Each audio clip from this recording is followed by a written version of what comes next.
A 5-year-old boy who has been completely deaf walked into an animal shelter on a quiet Tuesday morning with his kindergarten class.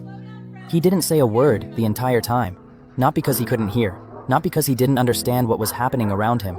He simply didn't speak, and he hadn't spoken in years. What happened inside that shelter hallway was caught on a security camera and on a volunteer's phone. By the end of the day, everyone working at the shelter was replaying the same clip over and over again, trying to understand what they were seeing.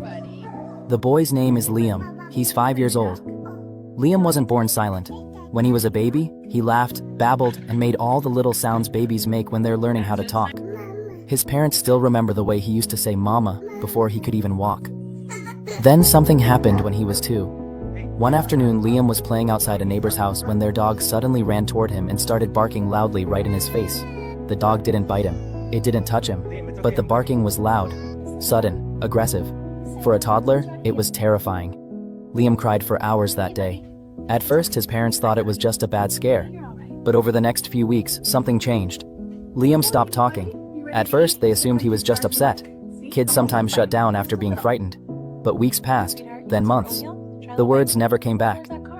Doctors eventually explained that Liam had developed profound deafness, and his parents slowly realized something else as well. Liam can't hear anything now. But it wasn't always that way. Before the incident with the dog, he reacted to sounds the way any child does. He turned when someone called his name. He laughed at voices around him. He listened when his mother spoke. After that day, everything changed.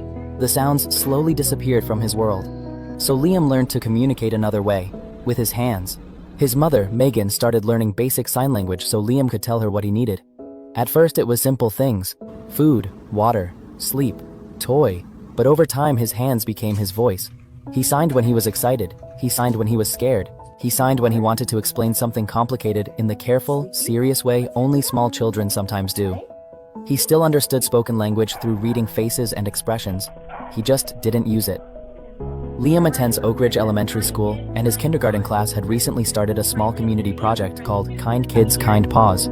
The idea was simple. Once a month, the class would visit a local shelter, meet the dogs, draw pictures for them, and learn about caring for animals. On that Tuesday morning, 12 kindergartners walked into Riverstone Animal Shelter. The place immediately turned into chaos. Dogs barking, children laughing, teachers calling out instructions, small hands pressing against kennel gates. For most of the kids, the noise was the best part. For Liam, the hallway was silent. He could see the dogs barking. He could see the excitement on the other kids' faces. But he heard none of it. While the other kids ran from kennel to kennel yelling things like, "Hi, puppy," and "Come here." Liam walked slowly down the hallway. He stopped in front of the first kennel. He raised his hand and signed a simple greeting. "Hello." The dog inside jumped and barked. It didn't look at his hands. Liam moved to the next kennel. He signed "Sit." Nothing. Another kennel? He signed "Good dog." Still nothing. Dog after dog ignored him. Not because they were unfriendly, but because none of them had ever learned that language. Every dog in that building had been trained to listen for voices, not hands. Liam didn't seem bothered. He kept walking. He spent his entire life communicating in a way most people didn't understand. He was used to it. Then he reached the last kennel in the hallway. Inside sat a medium-sized brown and white dog with sharp, intelligent eyes. The dog's name was Rusty. Rusty had been at the shelter for nearly 4 months, but something about him confused people. They would call his name. Rusty wouldn't respond. They would tell him to sit. Nothing. People assumed he was stubborn or poorly trained. So they moved on to other dogs. Liam stopped in front of Rusty's kennel. Rusty stopped moving. The two of them looked at each other through the metal gate. Liam slowly lifted his right hand. He signed one simple command: "Sit." Rusty sat immediately. No hesitation, no voice command, no treat, just a small hand signal. A volunteer standing nearby froze. She had been recording the class visit for the shelter's social media page. Now she wasn't sure if she had just seen what she thought she saw. Liam signed again. "Stay." Rusty stayed. The dog's eyes followed Liam's hands carefully, like they were the only thing in the room that mattered. Liam opened his hand and made another sign. Rusty lifted his paw and placed it gently against the kennel gate. Liam pressed his palm against the metal from the other side. The volunteer lowered her phone slowly. She had worked at the shelter for 3 years. She had never seen Rusty respond to anyone like that. The shelter manager immediately went to Rusty's intake file and started reading it again from the beginning. This time, she noticed something she hadn't paid much attention to before. The previous owner, a 70-year-old woman named Margaret Lewis. Margaret had been deaf for most of her life. Rusty had been her dog since he was a puppy, and every single command he had ever learned had been taught through sign language.